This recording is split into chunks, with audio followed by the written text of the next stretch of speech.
দর্শক, গত দুদিন ধরে তো অনেক সব খবর দেখছেন। দিল্লিতে যে ঘটনা ঘটেছে সেই বিষয়ে তদন্তে কী সব উঠে আসছে সেই সবও নিশ্চয় দেখছেন অন্যান্য মিডিয়াতে। এখনও পর্যন্ত যেসব খবর দর্শক দেখতে পাচ্ছি, অনেককেই ধরা হয়েছে, যারা অধিকাংশই ডাক্তার।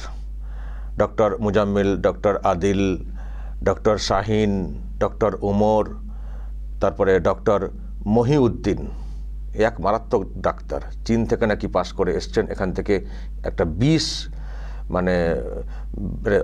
বের করার চেষ্টা করছিলেন, যেটার মাধ্যমে অনেককে মেরে ফেলার, জৈব বিষ দিয়ে অনেককে মেরে ফেলার একটা প্ল্যান ছিল। এইসব উঠে এসছে, মারাত্মক সব ব্যাপার স্যাপার। তো এসব ধরা হয়েছে। ডক্টর শাহিন, যাকে নিয়ে খুবই চর্চা হচ্ছে, কারণ একজন মহিলা, উনিও আবার এই কাজে ঢুকে পড়েছেন। আল ফালাহ ইউনিভার্সিটি বা মেডিকেল কলেজ যে রয়েছে তার সঙ্গে যোগ। শাহিন শাহিদ মহিলা, তার ভাই পারভেজ আনসারি, তিনিও ডাক্তার, তাকেও ধরা হয়েছে। তো একেবারে এই সেকশনের লোকেরা এই কাজে যুক্ত হয়ে যাচ্ছেন। খুব মারাত্মক বিষয়। আমি গতকাল কি বলেছিলাম যে ডাক্তাররাই যদি এই কাজে যুক্ত হয়ে যান তো তাহলে আর কাকে বিশ্বাস করবেন? ডাক্তারদের কাজ হচ্ছে মানুষকে বাঁচানো, মানুষের প্রাণ বাঁচানো। সেখানে প্রাণ নিয়ে নেওয়ার যদি পরিকল্পনা করেন এবং ডাক্তারি পেশাতে থেকে, মেডিকেল কলেজের থেকে, হাসপাতালে থেকে, এ তো মারাত্মক বিষয়। তাহলে কোথায় আমরা যাব? কাকে আমরা বিশ্বাস করব? আমরা এমনি অন্য পিছিয়ে পড়া যেসব আর কি প্রতিষ্ঠান থাকে, সেখানে যারা পড়াশোনা করেন এবং ধর্মীয় ব্যাপারগুলো যেখানে বেশি করে ঢোকানো হয়, সেই সব লোকেদের বিষয়ে আমরা সে অর্থে ভরসা করতে পারি না। ভাবি যে এখানে অ্যাকচুয়ালি কী শিক্ষা হচ্ছে, এবং যেসব যোগ এসছে এর আগে জঙ্গি ক্রিয়াকলাপের, সেখানে ওই সব মাদ্রাসা এই টাইপের প্রতিষ্ঠানের যোগ এসছিল। কিন্তু মেডিকেল কলেজের স্টুডেন্ট ডাক্তার, তারা যদি এই যুক্ত হয়ে যান, কি কি হচ্ছে, কোন দিকে এগোচ্ছে পৃথিবীটা? কিন্তু দর্শক, আপনারা জানেন, অনেকেই প্রশ্ন তুলছেন, নানান সব প্রশ্ন তুলছেন যে এই যে উমর নবী, যার গাড়িতে বিস্ফোরণ হয়েছে, কি করে ওখানে চলে গেলেন? গাড়ি ওখানে 3 ঘন্টা কি করে দাঁড়িয়ে থাকলো? এরকম বিস্ফোরক বোঝাই কি করে হলো? ইন্টেলিজেন্স কি করছিল? কেন এরকম ঘটনা ঘটলো? এতগুলো মানুষের প্রাণ চলে গেল। বিরাট ব্যর্থ হয়েছে ইন্টেলিজেন্স ভারতের। কি হচ্ছে? সরকার কি চলছে? অমিত শাহের পদত্যাগ করা উচিত, অমককে তমক করা উচিত। দেখছেন না কী সব চর্চা হচ্ছে? কিন্তু একটা বিষয় কি আমরা ভাবছি যে গাড়িটার বিস্ফোরণ হয়েছে সেটা কোথায় হয়েছে? যেখানে হয়েছে সেখানে কিভাবে হয়েছে? ওখানে কি একেবারে পুরো পরিকল্পনা করে ওইখানেই ব্লাস্ট করব সেইভাবে করা হয়েছে, নাকি একটা পজিশনে ব্লাস্ট হয়ে গেছে? অ্যাকচুয়ালি কি প্ল্যান ছিল? তার আগে কি হয়েছে? এই যে ইন্টেলিজেন্স ফেলিওর এই যে কথাগুলো উঠে আসছে। আচ্ছা, যে ঘটনা দিল্লিতে ঘটেছে, আমার দর্শক কোথাও মনে হয় দিল্লিতে যে ঘটনা ঘটেছে ওখানেই যে ঘটানো হবে এই রকম প্ল্যান হয়তো ছিল না। বিস্ফোরক বোঝাই করে নিয়ে যাওয়া, তারপর ওখানে ঘটে গেছে। তার প্ল্যান হয়তো অন্য কিছু ছিল, কিন্তু ঘটে গেছে। কেন ঘটে গেল? তাড়াহুড়োতে ঘটিয়ে ফেলা, বাঁচতে গিয়ে ঘটিয়ে ফেলা। কিন্তু এই তাড়াহুড়ো বাঁচার জন্য ছুটোছুটি, এটা কেন? এটা কোত্থেকে হলো? এটা হলো ওখান থেকে, যখন তার আগেই ট্র্যাক করে ফেলেছিল ইন্টেলিজেন্স, যে কোথায় কী হচ্ছে ট্র্যাক করে ফেলেছিল। তার আগেই কিন্তু খবর চলে এসেছিল যে ফরিদাবাদের এলাকা থেকে বিস্ফোরক উদ্ধার করা হয়েছে, তার 360 কেজি। তারপরে আরও খবর এলো যে আরও অন্যান্য জায়গায় তল্লাশি অভিযান চালিয়ে টোটাল প্রায় 2900 কেজি বিস্ফোরক উদ্ধার করা হয়েছে, যেটা দিয়ে অনেক কিছু ঘটানো যেতে পারতো। তারপর ধরপাকড় ইত্যাদি ট্র্যাকিং চলছিল। সেই ট্র্যাকটা যখন চলছিল, ধরপাকড় চলছিল, তারপরেই তো ছুটোছুটি পড়ে গেছিলো। সেই ছুটোছুটির মধ্যেই এই উমর নবী হয়তো বিস্ফোরক নিয়ে কোথাও চলে যাচ্ছিলেন বা বাঁচার চেষ্টা করছিলেন, বা এটা যে ওখানেই, এটা না যে ওখানেই ওই দিনেই এরকম যেটা ঘটাতে হবে, আমার তো সে অর্থে মনে হচ্ছে না। ঘটে গেছে, এবং এই যে তাড়া করা, ইন্টেলিজেন্সের তাড়া করা, ওরা তো নিশ্চয়ই বুঝতে পেরেছিলেন না যে এরকম একটা ব্যাপার হচ্ছে, এবার মনে হচ্ছে আর বাঁচার কোনো রাস্তা নেই। ফলে যখন ইন্টেলিজেন্স একটা কাজ করে ফেলছিল, জালকে গুটিয়ে আনার চেষ্টা করছিল, বা যে প্ল্যান চলছিল সেই প্ল্যানকে ভেস্তে দেওয়ার যে কাজটা ইন্টেলিজেন্স করছিল, তো তার মধ্যে একটা ঘটনা ঘটে গেছে, তো সেটাই অ্যাকচুয়াল কারণ হয়ে গেল, সেটাই ইন্টেলিজেন্স ফেলিওরের বড় ইস্যু হয়ে গেল। আর পুরোটাকে যে মানে ধরার চেষ্টা করে ফেলছিল, অনেকটাই ধরে ফেলেছিল, অনেকটাই উদ্ধার করে ফেলেছিল, মানে বাজেয়াপ্ত করে ফেলেছিল, পুরো নজর করে কোথায় কোন দিকে যাচ্ছে না যাচ্ছে, এটার কোনো ক্রেডিট নেই ইন্টেলিজেন্সের। সব ব্যর্থতা, শুধু ব্যর্থ ব্যর্থ ব্যর্থ বলে বলে বলে বলে পুরো মনোবলটাকে ভেঙে দেওয়া, এটা কি হচ্ছে? এটা তো ওদেরকে উৎসাহিত করা হচ্ছে যারা আমাদের দেশের ক্ষতি চান, মানে আশপাশের দেশের শত্রুরা। তো কেন এখান থেকে আমরা তাদেরকে কার্যত তাদের মতের সঙ্গে আমরা সহমত পোষণ করব? আজকে তো শুনছি পাকিস্তান তো একটা বড় বক্তব্য ঝেড়ে দিয়েছে, বলেছে ওখানে সিলিন্ডার ব্লাস্ট হয়েছে, এবার দেখবেন আমাদেরকে দোষারোপ করবে। এটা আর কি ওরা নানান ক্ষেত্রে এড়িয়ে যাওয়ার চেষ্টা করে। তো আমরা সেই সুযোগটা কেন দেবো? ইন্টেলিজেন্স যদি অ্যাক্টিভ না হতো, আজকে তো আমার তো মনে হয় যেসব বিস্ফোরক, মানে যে পরিমাণ বিস্ফোরক উদ্ধার হয়েছে বলে খবর পাচ্ছি, এ তো গোটা দিল্লিকে উড়িয়ে দেওয়া যেত। বা আমাদের জনবহুল যে এলাকাগুলো আছে সেখানে যদি এরকম একটা মানে মানে প্ল্যান করে, আমি তো বলবো যে ঘটনা ঘটেছে ইনসিডেন্টালি ঘটে গেছে, মানে মারাত্মক ঘটনা, কিন্তু আমি বলবো যে যদি সত্যি প্ল্যান করে ওরা যেভাবে করতে চাইছিল সেইভাবে যদি করতো, লালকেল্লার সামনে আমি তো গিয়ে দেখে এসছি বিকেলবেলা কীরকম ভিড় হয়, ওরকম জায়গায় একেবারে মেন গেটের সামনে একটা প্ল্যান করতে পারতো। আরও অনেক জায়গা রয়েছে দিল্লিতেই যেখানে জনবহুল প্রচুর মানুষের ভিড় থাকে, সেখানে ঘটাতে পারতো, তো হাজারে হাজারে মানুষ মারা যেতে পারতেন, কাতারে কাতারে মানুষ মারা যেতে পারতেন। কিন্তু সেই সুযোগটা কি ইন্টেলিজেন্স দিয়েছে? আর এটা তো কোনো গল্প কথা নয় যে ঘটনা ঘটে গেছে তারপর ইন্টেলিজেন্স বলছে, পুলিশ বলছে দেখো আমরা তো ট্র্যাক করে ফেলেছি, আমরা তো এত উদ্ধার করেছি দুদিন আগে। এটা তো না, যেদিন ঘটনা ঘটেছে তার আগে থেকেই কিন্তু মিডিয়াতে খবর চলে এসেছিল। যে দর্শন হিসাবে আপনারা হয়তো দেখেছেন যে প্ল্যান পুরো ভেস্তে দিল ইন্টেলিজেন্স, এত এরকম ছক ছিল, এত উদ্ধার হয়েছে। এটা যে পরে গল্প জুড়ছে তা না, কিন্তু ঘটনা ঘটার আগে থেকেই মিডিয়াতে খবর চলে এসেছিল যে এরকম পরিকল্পনা হয়েছে, এত মানে অ্যামোনিয়াম নাইট্রেট মানে বাজেয়াপ্ত করা হয়েছে বলে তার আগেই খবর চলে এসেছিল। গল্প জুড়ে সাফাই দেওয়া না। কিন্তু আমার প্রশ্ন, এটা কি হচ্ছে? আমি দেখছি মেন স্ট্রিম মিডিয়ার একটা অংশ এমন প্রচার করছে এবং কিছু লোককে দিয়ে এমন বলাচ্ছে যেন আমাদের ইন্টেলিজেন্স বলে কিছু নেই। আরে ইন্টেলিজেন্স বলে যদি কিছু না থাকতো, কোথায় কাশ্মীরে কে পোস্টার লাগাচ্ছিলেন ডক্টর আদিল, তারপর তাকে ট্র্যাক করা, তাকে জিজ্ঞাসাবাদ করে মানে ওই মোজাম্মেলকে ধরা, তারপর শাহিনকে ধরা, তারপর এইসব ব্যাপার স্যাপার হয়ে যেত, এমনি এমনি হয়ে যেত, এমনি এমনি হয়ে যেত। এই কি সেই মানে মুরগি ধরা হচ্ছে নাকি যাবো খপ করে ধরে নেবো? হ্যাঁ, ওই পোলট্রির মুরগি ধরা হচ্ছে, খাঁচা আছে খপ করে ধরে নেবো? সহজ কথা নাকি সব জিনিসে? এত বড় দেশকে সুরক্ষিত রাখাটাই তো সব থেকে বড় চ্যালেঞ্জের, এত বড় দেশ। আর তারপরে তো পলিটিক্যাল লোকজনদের তো জানেন দেশের অভ্যন্তরে সব মন মানসিকতা, এদিকে বর্ডার ওপেন বা বর্ডার দিয়ে লোক ঢোকানো, স্থায়ী মানে স্থান দেওয়ার একটা মরিয়া চেষ্টা ভোট সারতে বা কোনো সারতে, ফলে এইসবকে এ করে দেশকে সুরক্ষিত রাখার ছেলে খেলা। আজকে কত বিস্ফোরণ আপনারা দেখছেন, কত বিস্ফোরণ দেখছেন। একটা সময় কি পরিমাণ কি সংখ্যায় বিস্ফোরণ হতো, ধারাবাহিক বিস্ফোরণ ঘটতো, কোথায় দেখছেন বিস্ফোরণ? এতটাই আঁটাসাঁটো করা হয়েছে দেশের নিরাপত্তা ব্যবস্থা। তো এরকম একটা অভিযান চালানো হচ্ছিল, তো অভিযান চালানোর মধ্যে একটা ঘটনা, ধরুন বম উদ্ধার হচ্ছে, অনেক সময় হয় না বম উদ্ধার হতে হতে দেখবেন একটা বম ফেটে গেল, হয়তো মানে বম বাজেয়াপ্ত করা হচ্ছে, কোনো জায়গায় রেড করে দেখবেন একটা ফেটে গেল। তো এটা তো ওই টাইপের হয়েছে, মানে পুরো জাল মানে গোটানো হচ্ছিল, ধরা হচ্ছিল, তার মধ্যে একটা ঘটনা ঘটে গেছে। অবশ্যই আমরা সেটা কামনা করি না, কারণ যে কজন মারা গেছেন সেটাও প্রাণ, সেটাও না হলেই ভালো হতো। সেটাই আমরা কখনো এরকম আমরা বলবো না যে ওটা ঠিক আছে এত বড় করতে গিয়ে, ওটাও ঘটা উচিত ছিল না।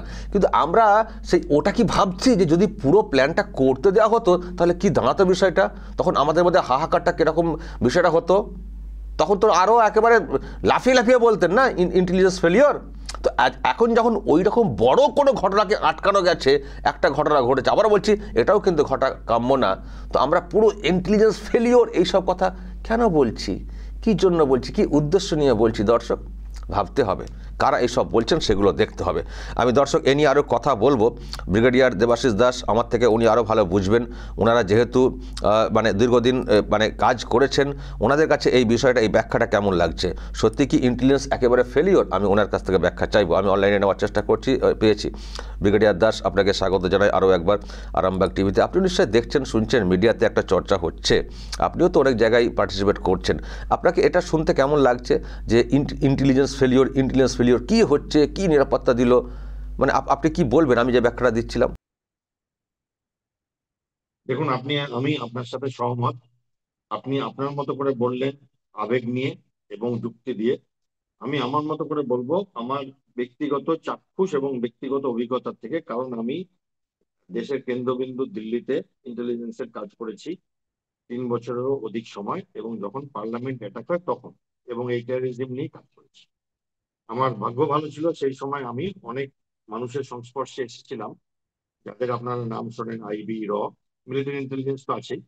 এবং আমি মিস্টার ডোভাল, যিনি এখন ন্যাশনাল সিকিউরিটি অ্যাডভাইজার, তিনি তখন আইবির হেড ছিলেন, তার তার তার সংস্পর্শ আসতে পেরেছিলাম সেই সময়।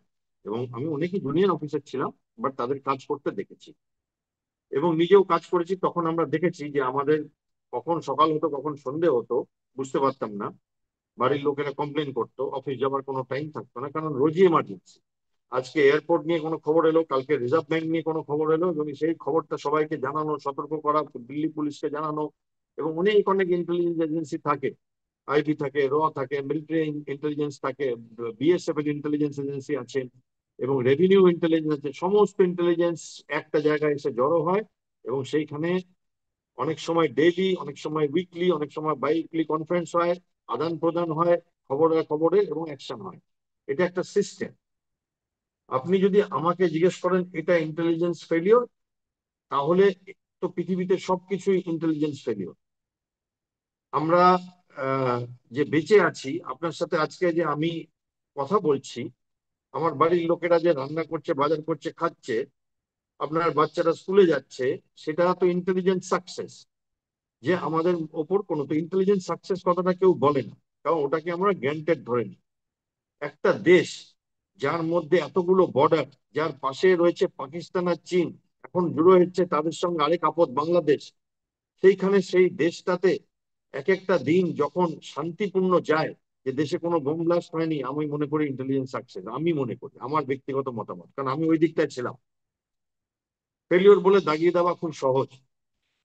যদি কোনো মানুষ মরতে চায়, সুইসাইড অ্যাটাক করতে চায়, বা কোনো মানুষ প্রাণ দেওয়ার জন্য প্রস্তুত হয়ে যায়, পৃথিবীর কোনো ইন্টেলিজেন্স এজেন্সি তাকে আটকাতে পারে না। তাহলে ইন্দিরা গান্ধীও মারা যেতেন না, তাহলে আমেরিকার রাষ্ট্রপতিও মারা যেতেন না, তাহলে বেনাজির ভুট্টো মারা যেতেন না, জিয়াউল হকও মারা যেতেন, কারণ সম্ভব না। এবার মানুষ চেষ্টা করে যতটা সম্ভব তাড়াতাড়ি খবর বার করবার। এই খবরগুলো, এই মানুষগুলো যদি ধরা না পারতো, মানে যেমন আমি এক্সাম্পল দিচ্ছি, যে ওই পোস্টার লাগাচ্ছিল জেইএম এ আদিল, তাকে যদি জম্মু কাশ্মীরের পুলিশ বা সিআইডি না ধরতো, এবং তাহলে নেক্সট লোকটা ধরা পড়তো না। যেমন আজকে দেখলাম একজন তাজামুল আহমেদ মালিক বলে একজন শ্রীনগর থেকে উঠানো হয়েছে, সেও ডাক্তার। এবার কি করে উঠানো হলো? এই লোকগুলো এখন তোতা পাখির মতো কথা বলছে। কারা? আদিল, তারপরে আপনার এই সাবিন, যিনি আর কি লেডি ডক্টর ছিলেন, এবং মুজাম্মেল। এরা একজন তো মারা গেছে গাড়ি চালাতে গিয়ে।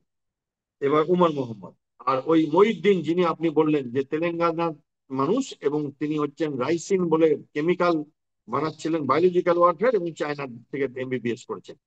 এরা এখন কথা বলছে, সেই কথাগুলো বেসে আরেকটা লোককে ধরা হচ্ছে। এবার কি হচ্ছে, যদি এই তাড়াটা না খেত এরা, তাহলে হয়তো আরো অনেক বড় আমি কিছু দেখতাম। যে অ্যামাউন্ট অফ অ্যামোনিয়াম নাইট্রেট ছিল এদের কাছে, সেটা তো ধরা পড়েছে। যেটা ফেটেছে সেটা হয়তো অল্প একটা অ্যামাউন্ট, যেটা ধরা পড়েছে সেটা একটা বড় জিনিস করে দিতে পারতো, হাজার হাজার লোক মারা যেতে পারত। প্লাস এই যে রাইসিন ধরা পড়েছে, এই রাইসিন এত ক্ষমতাশালী। কালকে আমি একটি চ্যানেলে বলছিলাম যে এর একটা দানা, নুনের একটা দানার মতো যদি একটা মানুষ খেয়ে ফেলে খাবারের মধ্যে, তাহলে সে মারা যাবে, এবং পোস্টমর্টমে বোঝাও যাবে না লোকটা কিভাবে মারা গেল। এবং এটা বাজারের জিনিস থেকে বানানো যায়। ক্যাস্টর অয়েল বলে একটা জিনিস হয়, সেই বীজ থেকে তেল বার করে আমরা সবাই খাই, ছোটবেলায় বাচ্চারা খায় ক্যাস্টর অয়েল। অনেক সময় মানুষকে ক্যাস্টর অয়েল খেতে টনিকের মতো বলে। এবার তারপরে যেটা বেঁচে থাকে, যেমন আমাদের সর্ষের খোল বেঁচে গেলে আমরা গরুকে দিই, সেরকম আর কি, সেই বেঁচে যাওয়া জিনিস থেকে রাইসিন তৈরি হয়। এবং আমেরিকাতে রাইসিন পদার্থটাকে গ্রেড 2 বায়ো টেররিজম ওয়েপেন বলে ধার্য করা আছে। এবার এই লোকগুলো যদি সাকসেসফুল হতো, যদি ধরা না পড়তো, তাহলে আমার হিসাবে হাজার হাজার লোক মারা যেত। আমার হিসাবে, আমার ব্যক্তিগত মতামত, যেটা সংবিধান আমাকে দেয়, এই ইন্টেলিজেন্সের পিছনে যে দিল্লি পুলিশ ছিল, যে হরিয়ানা পুলিশ ছিল, জম্মু কাশ্মীরের সিআইডি ছিল, আর গুজরাটের এটিএস ছিল, এদেরকে রাষ্ট্রপতির পদক দেওয়া উচিত। 12 জন মানুষ আমরা হারিয়েছি, বাট তারা বলতে পারেন একরকম ভাবে আমার মতে তাদের প্রাণের আহুতি দিয়েছেন লক্ষ মানুষের প্রাণ বাঁচাবার জন্য। এই ব্যাপারে আমার কোনো দুবিধা নেই, কে কি বললো আমার যায় আসে না। সবাই বলে ইন্টেলিজেন্স ফেলিওর। এখন বাসের মধ্যে যদি আমার পকেট মার হয়ে যায়, তাহলে সেটাও ইন্টেলিজেন্স ফেলিওর। যে পুলিশ কেন ধরেনি বাসের মধ্যে কটা পকেট মার উঠছে, এরকম করে করা যায়? এটা কি কোনো এয়ারক্রাফট বা ট্যাঙ্ক নিয়ে পাকিস্তান থেকে আসছে? এটা বাজার থেকে ফার্টিলাইজার কিনছে, এবং ডিটোনেটার, একটা ছোট্ট ডিটোনেটার, একটা সিগারেটের মতো দেখতে হয়, অর্ধেক লোক ডিটোনেটার কাকে বলে জানেই না, জীবনে দেখেনি, তারা কমেন্ট করছে। আরেকটা কথা আমি বলবো, আপনি ইন্টারনেটে দেখে নেবেন, আপনার দর্শকরা সবাই ইন্টারনেট জানে, তারা আপনার চ্যানেল দেখে মানে ইন্টারনেটও দেখতে জানে। বেইরুটে 2020 সালে এই অ্যামোনিয়াম নাইট্রেট ব্লাস্ট হয়েছিল একটা বড় আকারের, এবং তৎক্ষণাৎ 250 জন মানুষ মারা যায় এবং 7,000 লোক ইনজোর্ড হয়ে যায় 2020 সালে। আমি ডেট ক্ষণ বলে দিচ্ছি। এবং বেইরুটেও একটা ভূমিকম্প হয়, 3.5 রিচার স্কেলের ভূমিকম্প হয়। 250 কিলোমিটার দূর অব্দি সেই ব্লাস্ট শোনা গিয়েছিল। 4টে দেশে সেই ব্লাস্ট শোনা গিয়েছিল। সিরিয়াতে এখানে একটা ব্লাস্ট হয়েছে, একজন লোক যে জীবনে কালী পুজোর পটকা ছাড়া কিছু শোনেনি, তাকে লোকে জিজ্ঞেস করছে কত বড় ব্লাস্ট, সে বলছে বড় ব্লাস্ট। বড় ব্লাস্ট সম্বন্ধে কোনো ধারণাই নেই। আমরা হাজার হাজার লোক মরতে পারতো যদি কোনো বড় স্কুলে বা কোনো বড় স্টেশনে বা কোনো বড় মন্দিরে, যেখানে হাজার হাজার লোক হয়, সেখানে যদি ভিড় হয়। কালকে একটি মিডিয়া চ্যানেলে আমি বলছিলাম যে আমি 2 দিন আগে জগন্নাথ মন্দিরে গেছিলাম, সেখানকার ভিড় দেখে আমি তাজ্জব হয়ে গেছি যে ঢুকতেই পারছি না মন্দিরে, এত ভিড়। তো সেই রকম জায়গায় যদি হতো, তো তাহলে কি হতো? আমি মনে করি যে এই ইন্টেলিজেন্স সাকসেস, যেখানে জেএনকে পুলিশের একটা টিম এই সাহারানপুরে চলে এলো ওই লোকটাকে ধরতে, এবং জানেন ওই আদিল, তার বসকে ওই হাসপাতালে, সাহারানপুরের বলছি, হ্যাঁ সাহারানপুর হাসপাতালে বলেছে যে আজকে না আমার মা একটু শরীর খারাপ, আমি একটু শ্রীনগর যাব, চণ্ডীগড় অব্দি একটা গাড়ি ধরে আমি শ্রীনগর যাই। বস বলেছে আচ্ছা যাও, কি হলো মা জানিও। সে জানতো যে বাড়িতে পুলিশ গেছে, যে এবার আমার কাছে আসবে, ভাবতে পারেনি যে যখন বাড়িতে গেছে খবর পেয়ে অলরেডি পুলিশ এয়ারক্রাফট ধরে চলে এসছে সাহারানপুরে। সে ধরা পড়ছে। সে ধরা না পড়লে মুজাম্মিল ধরা পড়তো না। মুজাম্মিল ধরা না পড়লে এই সাইদ, যে ভদ্রমহিলা লখনৌ থেকে ধরা পড়ছেন, উনি ধরা পড়তেন না। আর গুজরাট এটিএস যদি ওই তেলেঙ্গানার পাগল ডাক্তারকে না ধরা পড়তো, তাহলে আমরা আসল ব্যাপারগুলো জানতেই পারতাম না, পাকিস্তানের কোনো কানেকশনও পেতাম না। এখন তারা গড় গড় করে পাকিস্তানের কানেকশন বলছে, জৈসে মোহাম্মদের কানেকশন বলছে। তাদের তো হবে, তাদের গুছিয়ে হবে। এবার আমি যা মুখ চোখ দেখছি, তাদের একেবারে মানে পাট ভাঙা ইস্ত্রি করা ভাবে হবে আর কি। ওকে, অসংখ্য ধন্যবাদ ব্রিগেডিয়ার দেবাশিস দাস, আপনি যে ব্যাখ্যা দিলেন। আমারও সেই মত, ইন্টেলিজেন্স ফেলিওর একেবারে মনে হচ্ছে না, কিন্তু মানুষ কেউ কেউ হয়তো সেটা বলার চেষ্টা করছেন, বা মিডিয়ার একটা অংশ সেটাকে প্রচার করছে। অসংখ্য ধন্যবাদ, পরে আবার কথা হবে। তো এই হচ্ছে ব্যাপার। এটা হচ্ছে মানে যখন কোনো উপায় নেই একটা কিছু করতে গিয়ে ঘটেছে, কিন্তু যখন মানে ওরা যে প্ল্যানটা মানে করছিল, যদি পুরোটা সেটা হতো তাহলে কিন্তু কী যে হতো, আমাদের দেশের কোন কোন অংশে যে কী ঘটতো কে জানে। তো সেটাকে তো রুখতে পেরেছে না ইন্টেলিজেন্স। তো তার একটা ব্যাপার তো বলতে হবে, সব জায়গাতেই দোষারোপ করা এটা ঠিক না। ব্রিগেডিয়ার দাস বলছেন যারা এই কাজটা করেছেন না, এই পুরো এটাকে ট্র্যাক করে, তাদেরকে পুরস্কৃত করা উচিত। আর যা ঘটলো তার তো একটা ব্যবস্থা হবেই। দর্শক বলবেন যদি আপনাদের এই নিয়ে আরও কিছু বলার থাকে অবশ্যই বলবেন কমেন্ট বক্সে। নজর রাখবেন আরামবাগ টিভিতে।